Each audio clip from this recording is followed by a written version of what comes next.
မင်္ဂလာပါချေဖြစ်ပါတယ်ချေကလက်ရှိဂျပန်မှာနေပြီးတော့မြန်မာကနေဂျပန်ကိုလာပြီးတော့အလုပ်လုပ်ချင်တဲ့မောင်လေးညီမလေးတို့အတွက်ချေကဒီနေ့မှာတော့ volunteer အနေနဲ့ချေသိတဲ့အကြောင်းအရာတွေကို sharing လုပ်ပေးချင်ပါတယ်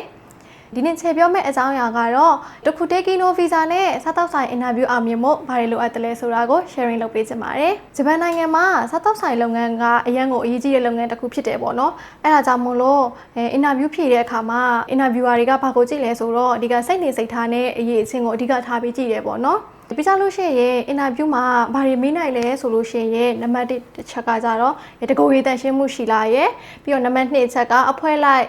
လောက်ကိုင်နေစွမ်းရှိလားရဲ့နံပါတ်3ချက်က customer ကိုဘယ်လို service ပေးနိုင်လဲဆိုတာရဲ့နောက်ဆုံးတစ်ချက်ကတော့တာဝန်ယူမှုရှိလားဆိုတာရဲ့ကိုအဓိကကြည့်ပြီးတော့မေးတာများတယ်ပေါ့နော်ဒီချက်တွေကိုသိချဖြည့်နိုင်မယ်ဆိုလို့ရှိရင်အင်တာဗျူးမှာအဆင်ပြေနိုင်တယ်ပေါ့နော်ပြီးတော့နောက်တစ်ချက်အနေနဲ့စားတောက်ဆိုင်ဖြစ်တဲ့အတွက်ကြောင့်မို့လို့တို့တန်ရှင်းကိုအဓိကထားပြီးကြည့်တယ်ပေါ့နော် customer တွေကစားတောက်ဖို့လာတာဖြစ်တဲ့အတွက်နေရာတန်ရှင်းမှု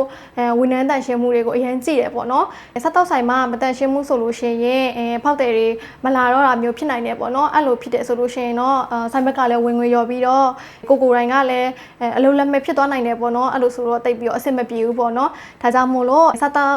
ဆိုင်မှာဆိုလို့ရှိရင်တန်ရှင်းမှုကဆိုင်ရဲ့အသက်လိုတော့ပြောလို့ရတယ်ပေါ့နော်တန်ရှင်းမှုကိုဒီနေရာမှာခြေတော့နှစ်မျိုးခွဲထုတ်ထားတယ်ပေါ့နော်တစ်ခုကကိုတိုင်းရဲ့တန်ရှင်းမှုနဲ့နောက်တစ်ခုကကြတော့ဒီပတ်ဝန်းကျင်တန်ရှင်းမှုပေါ့နော်ကိုတိုင်းရဲ့တန်ရှင်းမှုဆိုလို့ရှိရင်တော့ဥပမာမိန်းကလေးယောက်ျားလေးဆိုလို့ရှိရင်နဂတ်တွေဝေလို့မရတာတို့လက်သေးတွေဆိုလို့မရတာတို့အရှိတွေထားလို့မရတာတို့ပြီးတော့သပင်တွေမကြအောင်လို့အုတ်ထုတ်ဆောင်ရတာမျိုးရှိရပေါ့နော်ယောက်ျားလေးဆိုလို့ရှိရင်နှာခမ်းမွေးမုတ်စိတ်မွေးတွေထားလို့မရတာတို့အဲ့လိုမျိုးရှိတယ်ပေါ့နော်ဒါကတော့ပထမတစ်ချက်ပေါ့နော်နောက်တစ်ချက်အနေနဲ့ကိုကအိမ်တန်ရှင်းလုပ်ရတာကြိုက်တယ်တို့ပြီးတော့ရေချိုးကောင်းလျှော်ရတာကြိုက်တယ်တို့အဲ့လိုဖြေလို့ရှိရင်ပိုကောင်းတယ်ပေါ့နော်အဲ့လိုမျိုးဖြေလို့ရှိရင်မေကိုမေးတဲ့သူဘက်ကလည်းသူကသူ့ကိုယ်သူရောပတ်ဝန်းကျင်ကိုပါတန်တန်ရှင်းရှင်းထားတဲ့သူတယောက်ပါလားဆိုပြီးတော့မှတ်ချက်ကောင်းကောင်းပေးနိုင်တယ်ပေါ့နော်အချက်တိတလောက်ဒီ customer service ပိုင်းမှာတိတလောက်လေးကိုပြန်ပြီး sharing လုပ်ပေးခဲ့တာဖြစ်ပါတယ်တကယ်လို့နားမလဲတာမသိတာရှိတယ်ဆိုလို့ရှိရင်တော့အချက်ကို comment မှာလာရောက် sharing လုပ်ပေးလို့ရပါတယ်နောက်ဗီဒီယိုတင်မှာပြန်တွေ့မယ်နော် bye bye